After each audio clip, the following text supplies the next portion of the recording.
D'accord. Donc ici, dans ce document-là, on va regarder un petit peu comment corriger certaines choses.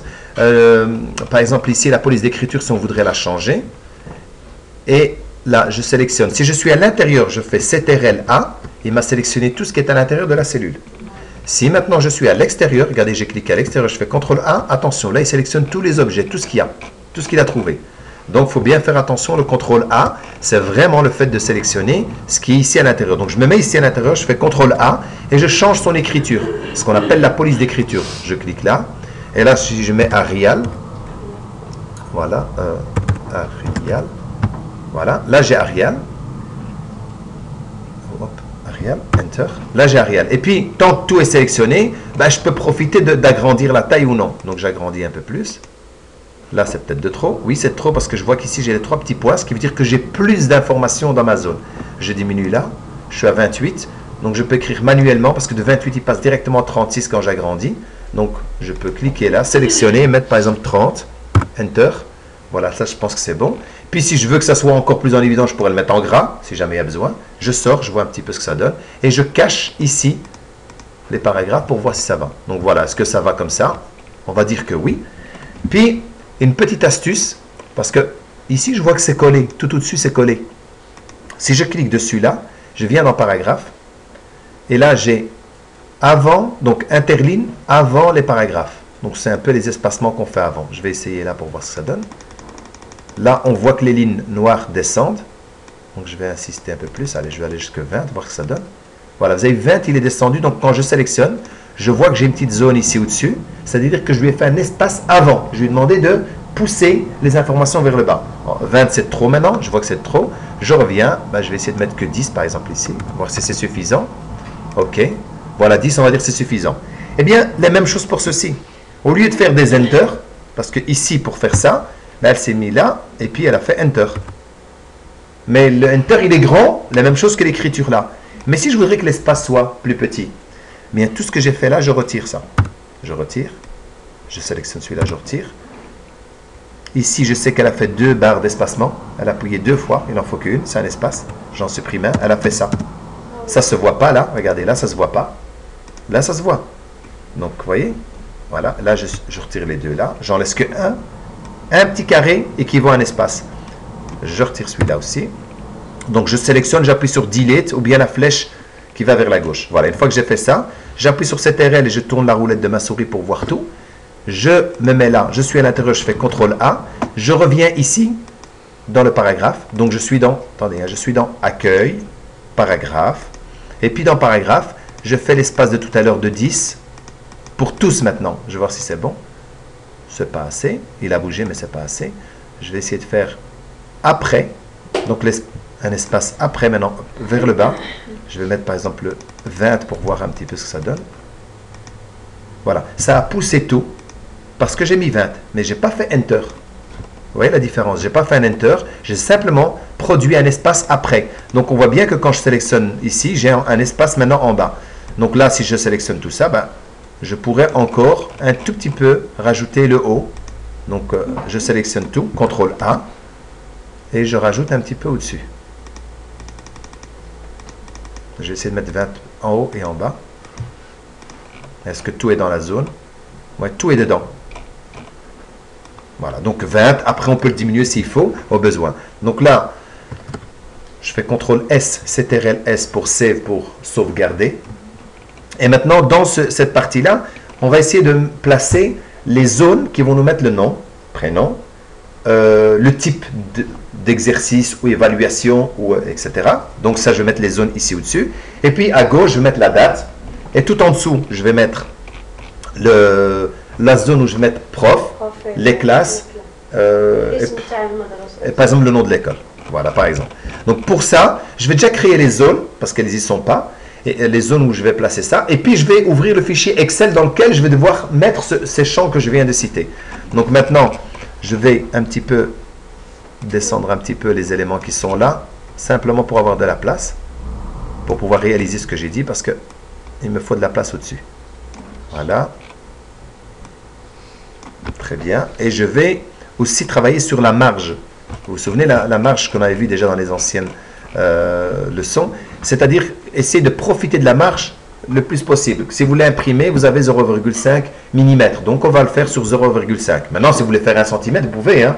Ça dépend de la raison pour laquelle vous voulez le réaliser. Donc, je vais dans création de mise en page, les marges. Là, j'aurais pu faire le 0,64. Ça va déjà me faire gagner. Vous allez voir l'espace qui est ici. Voilà, regardez, c'est déjà bien. Mais si je veux la personnaliser, je la montre quand même. Mais 0,64 pourrait suffire. Je vais toujours dans marge, marge personnalisée. Ici, je vais mettre, j'efface cela, je laisse le 0,5. Je sélectionne, je fais CTRL-C, tabulation, CTRL-V, tabulation, CTRL-V, tabulation, CTRL-V. Alors la tabulation, c'est laquelle la touche? C'est celle qui est dans votre clavier à gauche de la touche A, où il y a deux flèches, une vers la gauche, une vers la droite, qui vous permettent de vous déplacer d'un champ vers l'autre. Donc là, je fais OK. Maintenant, je vais créer des petites zones. Je vais dans Insertion, j'insère des zones de texte. Et voilà, je vais par exemple dire, bah tiens, celle-ci pourrait servir pour mettre la date. Donc, une fois que je l'ai, je la sélectionne. Vous remarquez ici que j'ai format, deux types de formats. Dans ce format-là, je peux par exemple y mettre directement, si je veux, un encadrement. Ou alors, je vais dans un contour, l'épaisseur, je veux qu'elle soit fine, et je choisis sa couleur en même temps. Donc, je pourrais dire, bah tiens, je vais la laisser en noir. Une fois que j'en ai fait une, je peux profiter de la même pour réaliser les autres. J'appuie sur CTRL, je me déplace, j'ai un petit plus. Et j'appuie sur la touche CTRL en bas du clavier à gauche. Je vois qu'il y a un tout petit plus à côté de ma souris. Bon, ici, on a de la chance, c'est un peu aimanté au-dessus. Mais si on veut vraiment garder le fait d'être parallèle, j'appuie en même temps sur la touche qui est juste au-dessus de CTRL. C'est la flèche pointée vers le haut. C'est ce qu'on appelle Shift. Pas Shift Lock, mais Shift tout seul. Sur les deux, vous les restez maintenus. Et donc là, elle reste vraiment sur l'horizontale. Puis je lâche, je rappuie sur CTRL et Shift et je me déplace pour aller placer une tout à fait à droite. Donc celle qui est tout à fait à droite, je vais l'agrandir un peu, celle qui va porter les noms et prénoms des élèves. Donc voilà. Celle-ci, on va dire que c'est contrôle ou bien test, etc. C'est peut-être suffisant au niveau de la taille. Et pour la date, celle-ci pour la date. Donc maintenant, à l'intérieur, vous pouvez remarquer quelque chose, tout est écrit à gauche. Si je travaille en arabe, ben je vais ici, je la place à droite. Et en plus, je peux même dire à l'intérieur, je veux que tu sois centré à droite. Je prends celle-là, je fais pareil. Donc je me mets ici à l'intérieur, en bas à droite, mais il faut au préalable avoir fait d'abord ça. Il faut d'abord faire ceci, puis là, sinon il vous la ramène à gauche. Je viens ici, accueil, alignement à droite, donc ça c'est vraiment le fait, l'orientation du texte de droite à gauche. Et je reviens dans format, et il s'aligne à droite aussi. Donc maintenant, ça c'est bon. Je vais tirer les mêmes zones pour les mettre en bas, pour mettre la classe. Écoutez, je vais sélectionner celles-ci, tous. Je vais les descendre toutes les deux.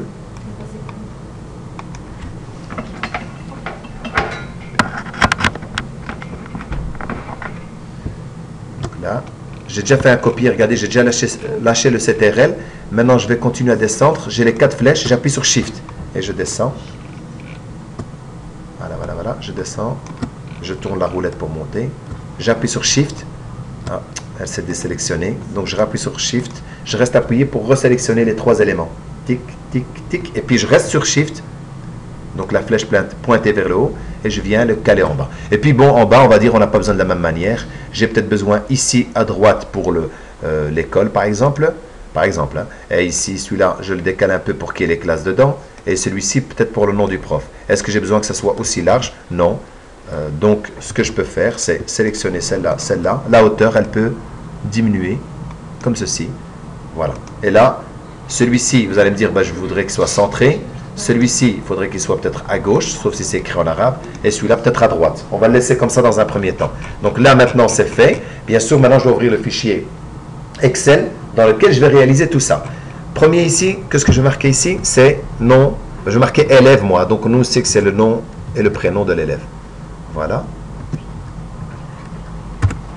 Voilà. Nom, prénom d'élève. Je ne sais pas s'il faut mettre les 2 points là. Voilà, les 2 points. Comme ça, on vient écrire tout à l'heure ici. Celui-ci, c'est le titre. Et celui-ci, ce sera la date. Il n'y a rien besoin de marquer. Et celui qui est en dessous ici, on pourrait marquer prof. 2 points. Et celui-là, ce sera la classe. Je marque niveau, par exemple, là, le niveau de 2 points. Et celui-ci, ben, on va dire ici la Renaissance, par exemple, école, la Renaissance, ou en arabe, ou le logo, etc. Mais ça, à la rigueur, ça pourrait rester, puisque si c'est toujours le même. Si c'est toujours le même, ça pourrait rester le logo directement là, mais on peut le faire aussi via le fichier Excel. Donc ce fichier doit être enregistré. Donc je l'enregistre et je le ferme. Et maintenant, je dois travailler sur un Excel. Donc forcément, il faut que je prenne un fichier Excel. Pour le fichier Excel, bah, si vous en avez un qui est déjà créé, bah, c'est l'idéal. C'est d'avoir, bon, ici on a mis les numéros d'élèves 1, 2, 3, 4, 5. Et comme il n'y a rien marqué ici au-dessus, je vais le laisser exprès. Bah, c'est la toute première ligne, hein, mais il n'y a rien. Là, il y a par contre élèves. Ça, c'est le nom des élèves. Ça, c'est le niveau des élèves. Le prof, le nom du prof. La date du jour. Le date du mois. Donc ici, écrit en arabe forcément. Puis après, vous avez l'année. Et on a mis la date complète ici, en mode arabe. Comme ça, on peut le récupérer tel quel. Voilà. Après, on peut choisir de les faire par colonne ou bien comme ça. Donc maintenant, on a notre fichier Excel qui est là. Moi, il est déjà enregistré. Donc ici, on le voit, liste des élèves 2018-2019, la classe 2B, RIA, voilà. Je le ferme, je suis obligé de le fermer. Voilà, une fois que je l'ai fermé, parce que ça, c'est celui-ci qui est fermé. Et là, c'est le fichier sur lequel je dois travailler. Donc c'est celui où il y a les formes. Donc les formes, il était ouvert pour le moment. C'est pas grave, parce que je n'ai pas encore créé le lien du Publipostage. Sinon, une fois que ça va être créé, il faudra fermer soit celui-là, soit l'autre. Quand on veut ouvrir un, l'autre doit être fermé, toujours. Donc ici maintenant, comment je vais faire? Pour mettre les noms, élèves, etc. ici, je vais aller dans l'onglet Publi Postage. Tout ça est grisé, c'est normal parce que je n'ai pas encore de base de données. La base de données, c'est le fichier Excel. Je vais cliquer dans Sélectionner des destinataires. Je vais dans Utiliser une liste existante. Voilà, parce que nous, on l'a déjà créé. Et je vais remonter dans mon Dropbox et je vais aller le chercher dans le bon dossier. Voilà. Ici, c'est cette liste-là que je veux. Je fais Ouvrir. Et là, il me dit Feuille. La une. Je n'ai qu'une feuille. Sachez que, bien sûr, cette base de données qui est dans ce fichier Excel, vous pouvez créer plusieurs feuilles. La première feuille, moi je n'ai que celle-là. J'aurais pu l'appeler celle-là par exemple exercice. Une deuxième feuille qui sera en dessous, ce serait les contrôles. Et ainsi de suite. Comme ça, à l'intérieur, je mets toutes mes colonnes correspondantes par rapport au fichier que je voudrais insérer dans mon Publipostage. Je clique ici, je fais OK. Et là, il me montre les colonnes de tout à l'heure. Le F1, vous voyez où il n'y avait rien marqué. C'est marqué F1. Simplement, bon, ici, parce que je n'avais pas donné de nom, moi, tout à l'heure dans le fichier Excel. La toute première ligne d'Excel, il faut taper les noms que vous voulez qu'ils soient affichés là. Et la première ligne, on ne la prend pas en considération. Elle nous sert simplement pour insérer les champs tout à l'heure. Donc là, j'ai les noms, j'ai les niveaux, la classe, professeur, la date du jour, la date du mois, la date de l'année, et puis j'ai la date complète qui regroupe tout. Vous voyez ici, elle a déjà été inversée dans le sens contraire. On va voir dans le champ comment elle va nous faire parce que c'est à cause de l'arabe. Comme on l'avait inséré de l'autre côté, on verra bien comment elle va se placer. Je fais OK. Donc du coup, maintenant, regardez, j'avais que ça, tout le reste était grisé. Ben, ceci n'est pas grisé. Si je veux modifier la liste des dessinateurs, je peux le faire. Ce n'est pas mon cas. Par contre, je suis dans élèves et je voudrais insérer élèves. J'appuie sur élèves. Donc maintenant ici, si j'appuie là, je fais aperçu, je me rends compte qu'il me l'a mis juste derrière et c'est pas là que je veux que ça soit celui-là. Il faudrait qu'il soit de l'autre côté. Donc je reste, attendez, parce que là, arabe et français, c'est pas, voilà. Vous voyez, j'ai sélectionné, je l'ai déplacé là-bas. On va essayer de faire un espace là. Voilà, j'ai fait un petit espace. Donc ici, c'est élève ou bien nom et prénom, ou bien, voilà. Là, on choisit comme on veut que ce soit marqué, ou en arabe, hein, ou alors on marque rien du tout, et puis il y a le nom des enfants. La taille, je viens dans accueil, je suis à 10. Si je voudrais que ce soit un peu plus, je sélectionne tout. Je peux mettre sur 11 ou sur 12. Voilà, par exemple. On vient ici, c'est le sujet. Est-ce qu'on a mis le contrôle? On n'a pas mis. On aurait pu rajouter une colonne qui s'appelle le sujet. On ne l'a pas fait.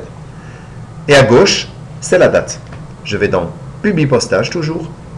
Insérer un champ. Et là, je prends la date complète. Elle est dans le bon sens. Donc là, je vais la sélectionner. Comme je suis dedans, soit je fais CTRL A, soit je sélectionne comme ça, comme c'est un aperçu, puisque c'est un aperçu du résultat du Publipostage. Je reviens dans Accueil, je vais choisir la police d'écriture Arial, parce que là, vous voyez, l'écriture de l'arabe, c'est pas le... Voilà, là c'est bon, et puis je peux agrandir un petit peu. Sachez bien sûr que l'arabe, sa taille, il faudrait l'écrire en plus grand, et les chiffres normalement en moins, mais bon, c'est pas grave, ici ça fonctionne. Et là, je remarque qu'il manque encore un petit espace. Je fais un espace dans mon premier modèle. Et là, je vais un petit peu le resserrer. Voilà. Pas de trop, parce que si jamais les chiffres sont trop grands, ça risque de peut-être gêner. Là, c'est bon. Et là, c'est le sujet, on va dire exercice ou voilà, les formes, mais on écrit peut-être ça en arabe. On le mettra dans le fichier Excel tout à l'heure, on le mettra là. Comme ça, je ne le complète pas. Et tout en dessous, on avait les profs. Ben, ça, le prof, je peux aller chercher. Hein. Publier postage, insérer un champ, prof. Voilà, le nom du prof. Niveau. Je vais là, insérer, et là, j'ai le niveau. Deuxième. Et là, on n'avait pas fait. C'est tout. Une fois que ceci est fait, ben, je vais toujours enregistrer mon modèle, qui est là, en V2. Et maintenant, je vais aller sortir d'ici le fichier comme je veux qu'il soit. Donc, avec tout, pour tous les élèves. Ah oui, attendez, je vais d'abord vous montrer l'aperçu. Donc, je monte, ici. L'aperçu, vous voyez les noms. Je peux avancer et voir tous les autres noms qui sont bien là. Et le champ est assez grand. Donc, ça veut dire que si j'ai envie de le diminuer, je pourrais encore le diminuer. D'accord ? Donc là, je vais jusqu'au 16e. Tous les élèves sont là. Donc maintenant, j'appuie là. Je fais fusionner vers une nouvelle composition. Celle qui va m'être utile pour l'imprimer par après. Je clique. Et là, il me génère mon fichier public postage avec chaque fois, je vais agrandir ici comme ça. Vous allez voir que c'est chaque fois le nom qui change ici. Voilà, vous voyez le nom qui est là. Donc chaque fois que je clique, j'ai chaque fois les noms des autres élèves. La feuille n'est pas la même partout. Voilà. La date, elle reste le même, on est d'accord. Et en dessous, pour la classe, ben forcément, elle ne va pas changer, mais elle est partout les mêmes. Voilà. Si maintenant, je vais aller changer dans le fichier Excel, ici, deuxième, je mets 2A, 2B et 2C. Je vais le faire. Et puis, je rajoute, par exemple, les formes, exercice, les formes. Donc, celui-là, c'est la composition 3. Ben, je vais la fermer, je ne vais pas l'enregistrer maintenant, puisqu'on n'en a pas besoin encore en finalité, parce que je vais encore apporter des modifications. Voilà. J'enregistre et je ferme celui-là. Je le ferme parce que je vais aller ouvrir le fichier Excel. Dans le fichier Excel, je vais rajouter une colonne ici, on va dire sujet. Et le sujet ici, on va dire c'est les formes. Que vous pourrez écrire en arabe bien sûr après, mais voilà. Les formes. Comme j'ai les formes là, ben, je vais dupliquer ça jusqu'en bas. Voilà. Je fais un double clic, je l'ai jusqu'en bas. Ou bien vous tirez vers le bas. Voilà. Et la classe qu'on avait dit qu'on allait changer. Et la classe, je marquais la classe 2A 2C. Voilà. Je sais pas si ils auront besoin. Simplement pour tester ici. Voilà, on a tout jusqu'en bas. Et après, on vient changer simplement si on n'en a plus besoin. Je fais CTRL S de celui-là. Je l'enregistre. Je ferme. Maintenant, il y a une chose. Ce modèle que j'ai fait ici, que je vais ouvrir la V2, je l'ai mis dans imprimer. Et j'avais dit qu'il est préférable de le laisser dans un dossier qu'on ne va pas déplacer. Comme ça, vous avez votre modèle. Je vais faire oui ici parce qu'il me demande est-ce que c'est bien cette base de données-ci que j'ai besoin, celle qui est dans le dossier bulletin, liste des élèves, oui, j'ai bien vu que c'est le bon, je dis oui, si ce n'est pas le cas, je fais non et je vais choisir ma liste à moi. C'est quand vous utilisez ce fichier pour quelqu'un d'autre, eh bien il doit le prendre, il doit aller changer et mettre sa liste à lui. Voilà, donc ici maintenant, je vais vérifier en bas, hop, je zoome un peu. Qu'est-ce que je remarque? 2B, 2C, ce n'est pas moi qui l'ai changé, ça fait tout seul. Et 2A. Et là, je vais rajouter, par contre, je vais centrer tout et je vais insérer le champ qui était dans Publi Postage. Le titre, voilà, sujet. J'avais marqué sujet. Voilà, les formes sont là. Je la trouve trop petite. Eh bien, c'est pas grave. C'est ici que je change la taille. Voilà, je change la taille là. C'est fini. J'enregistre. Maintenant, pour bien faire, je vais enregistrer ce fichier, mais par exemple dans telle leçon ou quelque chose comme ça, ailleurs. Là où il devrait toujours rester, pas bouger. Parce que dans imprimer, on va le bouger. Là où il restera tout le temps. Je fais fichier, enregistrer sous. Je reviens en arrière ici chez toi, dans 2018, et je vais le mettre par exemple dans divers. Ou bien je le mets dans les leçons, et je le mets dans l'arabe. Voilà, c'est une leçon avec les formes. D'accord? C'est avec les formes. Je laisse comme ça. Et je fais enregistrer. Donc maintenant, il est là-bas. Et malgré ça, mon Publi Postage fonctionne. Parce que j'ai fait enregistrer là-bas, mais lui, il a gardé le lien avec mon Publi Postage parce que je suis dedans. Regardez, tous les champs sont là. Je peux encore ajouter les champs. Maintenant, ce que je vais faire, je vais, dans le Publi Postage, sortir le modèle qui va être imprimé. Je vais là, vers une nouvelle composition. Et donc là, j'ai bien toutes mes fenêtres. Voilà, ici, les formes, elles sont indiquées et les noms des élèves changent. OK? Et en dessous, on avait marqué 2A, 2B, 2C. Voilà, 2A, 2B, 2C. Je fais fichier, enregistrer sous. Dans le dossier à imprimer cette fois-ci, puisque c'est destiné à imprimer. Et là, je ne vais pas le laisser comme ça, je vais l'appeler les formes. Voilà, et exemple 2A, 2B, par exemple, si je voudrais aussi pour la 2B et 2C, par exemple. Voilà. Ça me dit, ben voilà, il faudrait pour tout le monde. Donc là, je peux l'enregistrer. Et j'ai enregistré le modèle où il y a tout. Je ferme. Et voilà, comme ça, le fichier, il est ici pour la classe. Pour toutes les trois ici.